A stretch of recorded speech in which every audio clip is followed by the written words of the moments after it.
सगळ्या बाजू समजून घेऊन दोन्हीकडच्या दोन्ही पक्षांच्या, आणि मग शासन त्याच्यामध्ये जी भूमिका घेईल त्या भूमिकेबरोबर संबंध महाराष्ट्राने राहिलं पाहिजे असं मला इथं वाटतं. आता ह्याच्यात होळकरांचा रोल कुठे येतो, तर होळकरांनी या रायगडावरच्या शिवसमाधीसाठी देणगी दिली, इथून होळकरांची इन्व्हॉल्वमेंट ह्याच्यात सुरू होते. वाघ्या कुत्र्याचं प्रकरण हे शिवकालीन आहे, आपल्याला दोन ह्याचे फ्रॅगमेंट समजून घेतले पाहिजे. होळकरांची इन्व्हॉल्वमेंट आली ती ज्या वेळेला शिवसमाधीचा जीर्णोद्धार करायचा होता, ज्या वेळेला शिवसमाधी उभं राहायची होती तिथं पुन्हा, त्यावेळेला निधीची कमतरता पडत असताना काही मंडळी जी त्या शिवस्मारकाच्या संवर्धनामध्ये इन्व्हॉल्व्ड होती ती इंदोरला गेली आणि तिथून होळकरांचा या प्रकरणाशी संबंध येतो.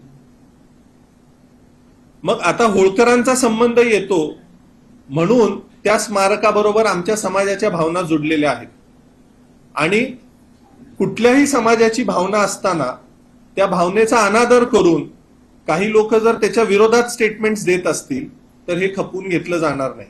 त्यामुळे मला या माध्यमातून हेच सांगायचं आहे की सर्वच गटाच्या दोन्ही बाजूच्या संघटनांनी, सगळ्या वेगवेगळ्या लोकांनी जे आज ह्याच्यावर बोलतायत, मग ते कुणाचे पॉलिटिकल इंटरेस्ट असतील, कुणाचे पर्सनल इंटरेस्ट असतील, ह्याच्यात मला पडायचं नाहीये, पण कुणाच्याही भावना दुखावणार नाहीत आणि सामंजस्याने या महाराष्ट्राची सामाजिक विण डिस्टर्ब होणार नाही या दृष्टिकोनातून ह्याच्यावर चर्चा झाली पाहिजे, हे माझं मत आहे.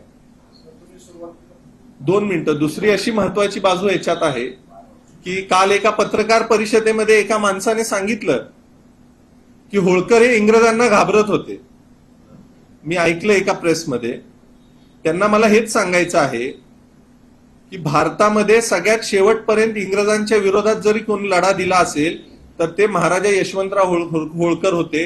1818 पर्यंत होळकर, महाराजा यशवंतराव होळकरांच्या मृत्यूनंतर सुद्धा भीमाबाई होळकर आणि महाराजा यशवंतराव होळकरांचे चिरंजीव महाराजा मल्हारराव होळकर हे वयाच्या 19व्या वर्षे असताना सुद्धा ते इंग्रजांच्या विरोधात रणांगणात उभं राहून लढत होते. तुळसाबाई महाराणी साहेबांचा मृत्यू त्या लढाईमध्ये झालेला आहे.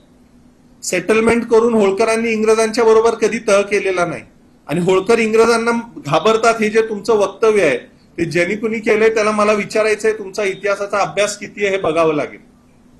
त्यामुळे अशी वक्तव्य ज्याच्यामुळे समाजामध्ये तेढ निर्माण होईल ही तुम्ही करू नका, हे मला नम्रपणे सांगायचंय. होळकर घराण्याने अहिल्यादेवी असतील सामाजिक कामं केली, त्यांनी जातीपातीच्या बंधनात अडकल्या नाहीत.